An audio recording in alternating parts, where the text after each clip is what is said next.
Guys, so it's been Christmas! Yay! Yay! Yeah, this is a mince pie, for anyone wondering why I'm just holding a pie. It's a beautiful lattice topped one that I totally made myself and didn't just buy from Morrison's. So today, for my first actual video, I thought I'd take you on a little journey with me, because today I'm going to do some tie-dyeing. Woo! One of the reasons I'm doing this is because I really want to do some tie-dyeing again. I used to do it when I was little, and I've made that blanket thing over there that it looks like it's covered in blood. It's not. That's just wax. But recently I was a stage manager for a production of West Side Story, and if you know the play, then you'll know people get shot. If you don't, then spoiler alert. But one of the actors had a blood pack on his chest. I took his t-shirt home every night to wash it, and by the end of it the stains didn't really come out anymore. So I said I'd tie-dye his shirt for him, and then I thought I'll do some of my own as well. So come with me while we go to the bathroom and do some tie-dyeing. Okay, so I'm in my bathroom now, and I'm going to show you all that you're going to need for doing some tie-dyeing. So, as my bathroom is carpeted, I've put some old towels down around the bath. What you're going to need is you're going to need some shirts. I've got 3 of them. I got 2 for myself because they were on special offer.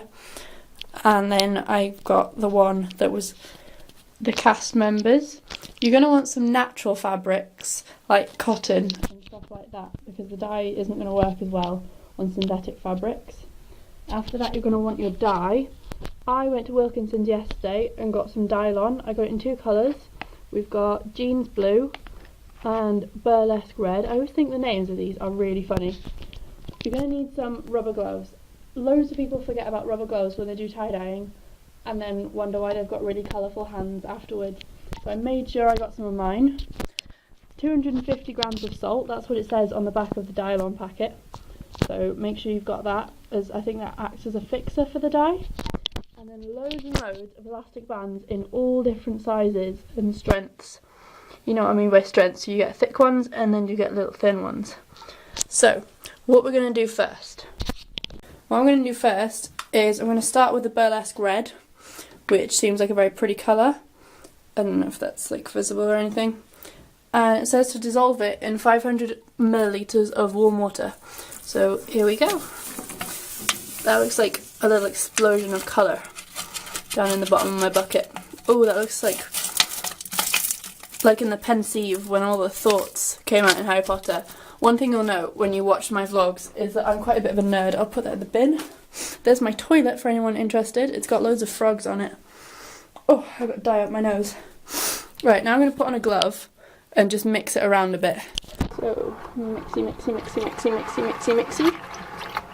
This feels really weird because I can't tell if it's got big lumps in it or not, and that looks gross. I'm going to be really careful with my camera here because I don't want to dye it any colours. Okay, I think that's about mixed. So I'll chuck the salt in and then I'll turn the taps on. Oh, this absolutely stinks. Why am I doing this? Okay, so that's got the salt in it now. And it looks pretty gross. Oh, there's salt particles in the air now. And the air tastes kind of salty.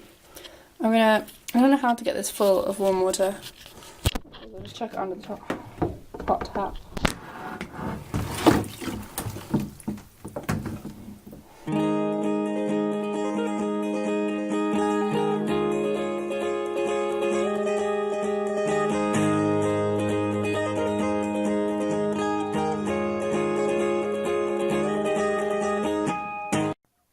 Right, while that's settling, I'm going to show you how to put the clothing together for tie-dye.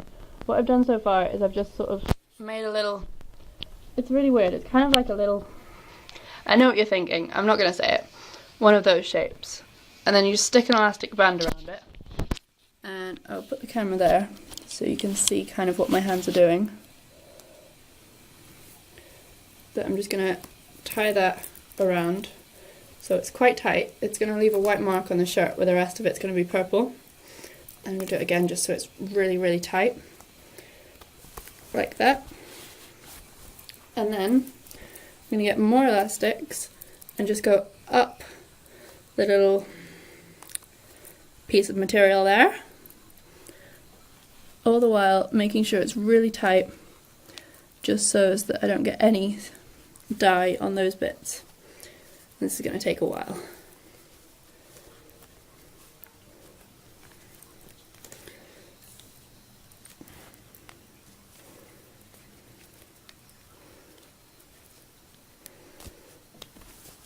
See how it's coming along like that?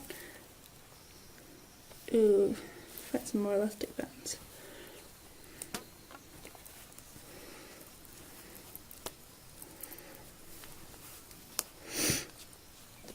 Let's get a little one for the top. Ooh, that wasn't a little elastic band. Where are all the little ones gone? Okay.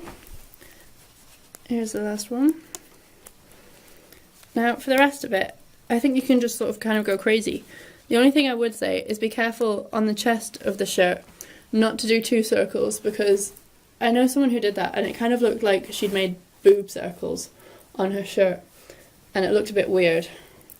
So I think I'm just gonna go random on this one. I've got one big one and then I'm just gonna have maybe a sleeve one here. But in the end, what you want to do is probably tie it up into a ball just so it's easier to dye. Easier to dye, that sounds really creepy. I'm not gonna like go around stabbing shirts or anything and be a shirt murderer. But yeah, it's gonna be easier to stain the shirt. So yeah, just go around and put elastic bands pretty much anywhere on the shirt. I'm gonna leave that sticking up. I'm just gonna keep going all around until it's got loads of elastic bands on it, which all have to be quite tight. I'm going to try and add a second colour to this. I'm going to do it on my shirt first, just as a practice, so I don't mess his shirt up. Oh, that's not going to go any tighter. Okay. But then you can kind of just play around with these. I'm aware that what I'm making looks really suspect at the moment, but it'll look better once it's not quite so pointy. Okay, and a couple more elastic bands.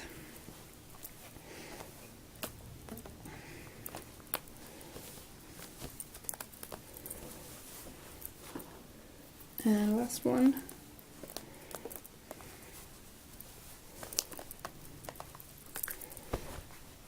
You can really just do them anywhere you want.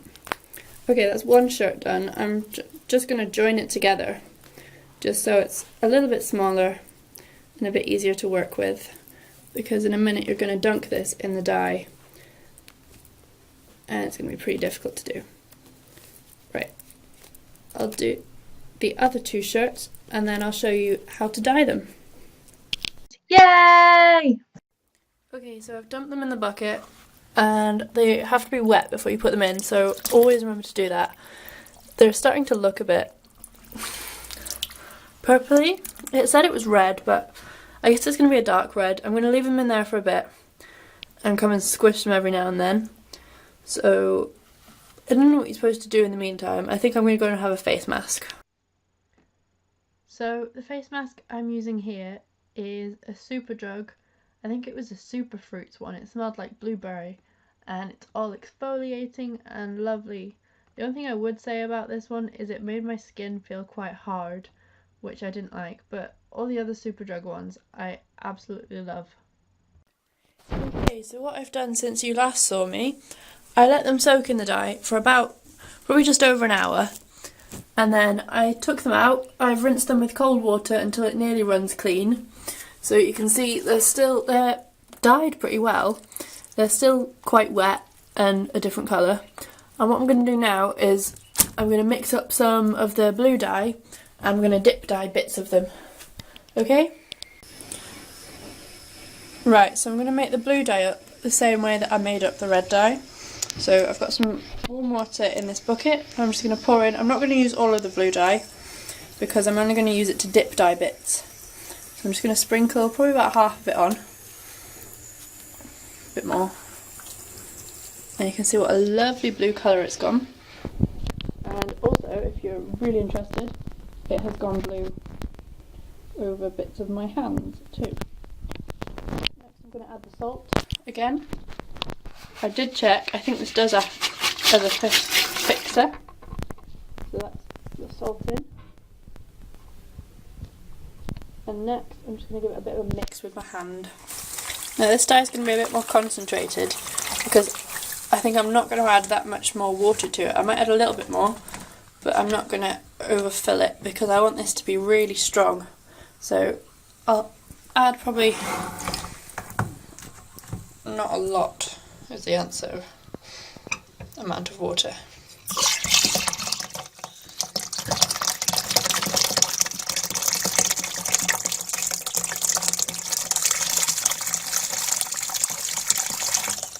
That's literally all I'm going to use. I might check. I haven't got any on my camera, that's good. I've got dye seeping all over my hands now though. And on the other hand as well. Where's the dye on that hand? There it is. So that's going to be an interesting story to tell. Right, now I'm going to try and dip dye some of these. Okay, so I've got my glove on.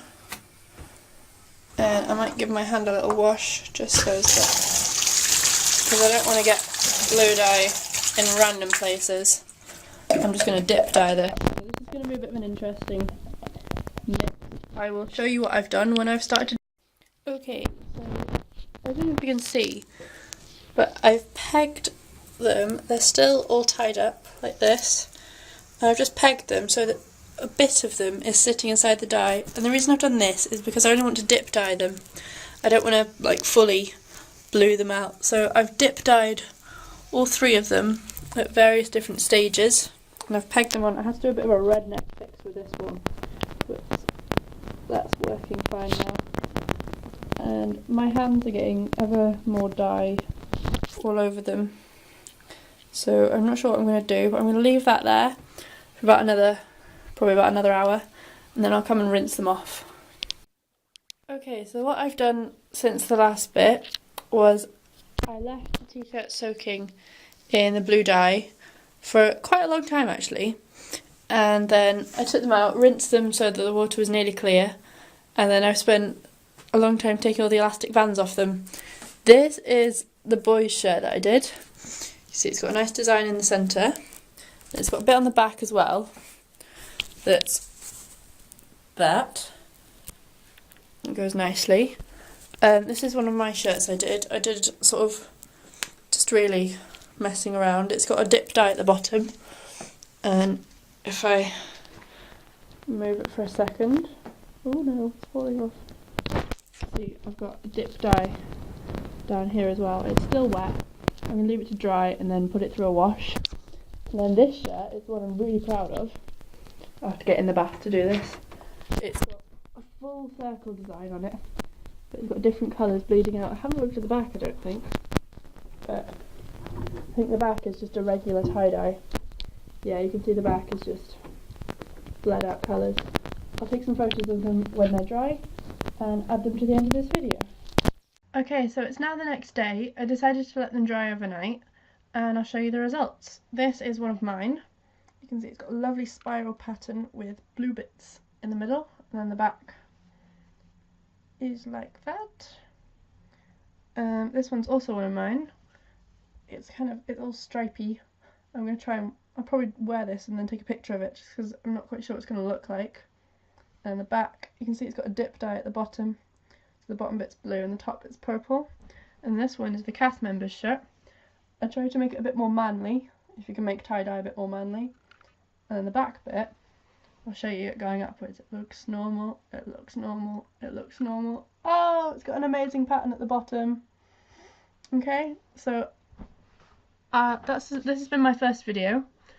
I hope you like it. Please let me know in the comments if you do like it and if you want me to make another one. So yeah, thank you very much for coming on this adventure with me. I do look a bit of a mess. I've just rolled out of bed, so I haven't brushed my hair or anything, and I'm in my onesie. Thumbs up for wearing a onesie in the video.